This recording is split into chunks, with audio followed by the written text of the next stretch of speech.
can you tell people about what has been going on with the Housing Authority?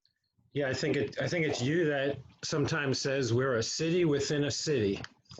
So we shoot to have all the components. We are a particular organization, a business, if you will, a property management business.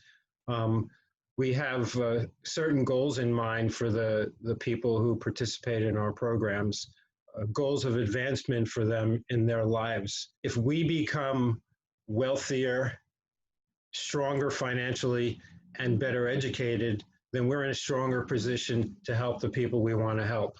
They, in turn, as part of their goals, are to become healthier financially and better educated. And we look for other organizations, institutions that can help us achieve those two goals of ours. Recently, you and I have been having a lot of talks with institutions of higher learning. Right. Is that a fancy way of saying colleges and universities? Because we've had great experience here, I'll say over the last decade, with hosting interns from colleges. That's given us inroads into other parts of their schools. But I think the interns have helped convince their schools that we have a credible way of doing business. And our business reaches a lot of people in the community in a constructive way. As you look ahead, what are some of the more important things that the Housing Authority, that you and the Housing Authority see as important in terms of partnerships?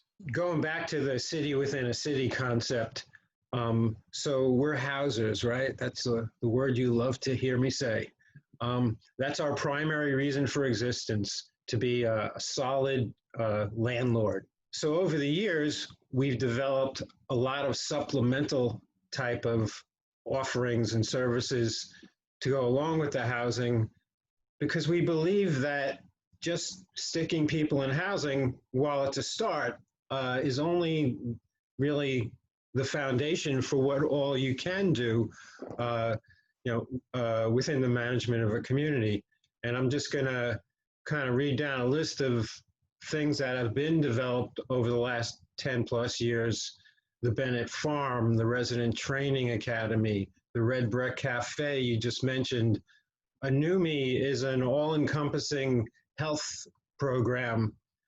Fathers Are Talking, we put a focus on fathers and we give them forum to come together and discuss issues that pertain to them, whether they are ever present in the community or not. The Enrichment Academy, excellent childcare education program that's been in our community for at least 5 years, I think. New integration accommodations, which again relates to our link to colleges and universities. Through that, we literally hold classes and forums on our property so that residents of public housing can be interacting with current college students and start to develop that linkage to the world and life outside of the public housing property. I think the basic premise is you're coming into our little world here that has been commonly known as public housing, and while we have your attention, while we're dispelling all the traditional myths and fables about what it's like in a public housing setting, we're going to work on some things. Right. First we're going to put a roof over your family's head, but then we're going to look at your family and who they are and what they can be. And if you want to meet us halfway on that, together we can figure out some things and we can make your experience and time in this rent-assisted part of your life as productive as possible.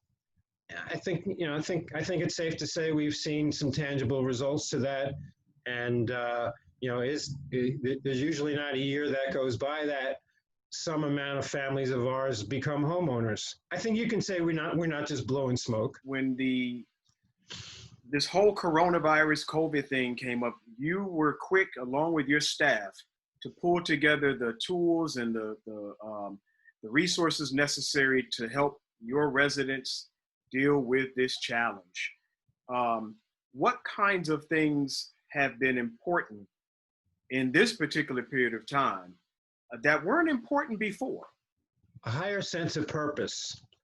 One of my key staff people, a few weeks into COVID, when reporting on how her department was doing, with the working from home a lot of the time that we had gone to, and turned out things were going well. Nothing was really being left behind or left out, and it was her. She'd come to the conclusion that people had drawn on a higher sense of purpose. I think when you have a solid organization and adversity comes your way, people, rather than complaining and shrinking from responsibility, looking for excuses, seek and find a higher sense of purpose. And they step up and they make sure that they're getting at least as much done as they always had, if not more. And I think we're rapidly growing our way through that process. And I'm happy about it.